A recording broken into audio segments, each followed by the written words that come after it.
In order to achieve goals, get good grades, thrive at work, we need to learn to use emotions as though they were tools.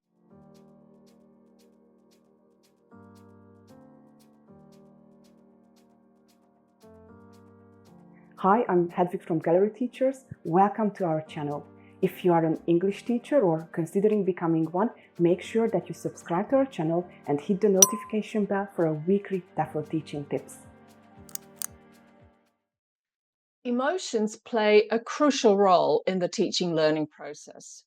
All of the main areas where our feelings matter most are strongly connected with learning. First of all, our emotional state determines where we direct our attention, what we remember, and that also means what we learn. Second is decision making, which is also important in the process of learning. We know that when we are overcome by a strong emotion, we perceive the world differently, and the choices that we make are also different.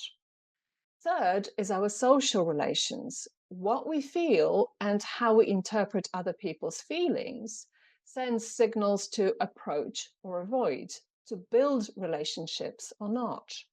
And finally, the fifth scope of influence has to do with creativity, effectiveness, and performance. In order to achieve goals, get good grades, thrive at work, we need to learn to use emotions as though they were tools. Now, we've known for a long time that learning is a social emotional process. In other words, that we learn best when we are socially and emotionally engaged. Just think about what would make it easier for students to remember, for example, a tricky collocation.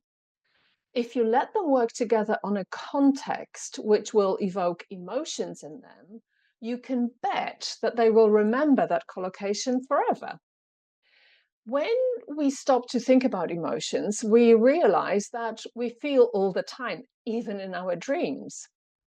We can't stop feeling, just as we can't stop breathing or thinking. Emotions can also stand in the way of learning, so they are crucial not only in the positive sense. If students are experiencing strong feelings which they are not able to regulate, their whole attention is going to be focused on those feelings and not on what they're supposed to be learning.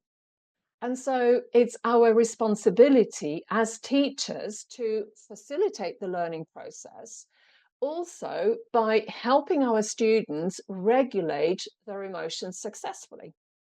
Luckily for language teachers, regulating emotions has a very strong link to language use. So we are kind of looking at getting two for the price of one. We let our students discover and learn to use both strategies and language, which they need for effective self-regulation. In this practical session, we'll look at the principles of regulating emotions and what emotional intelligence skills you need to be able to do it effectively. We will also look at some healthy and unhealthy strategies which we use to regulate emotions and the effect they have. And we will finally explore some very useful classroom activities which you will be able to use with students at different levels and of different ages. I'd be really interested to find out if you have tried integrating emotion regulation into your teaching. Let us know in the comments and come to our live session to share your experiences with other professionals.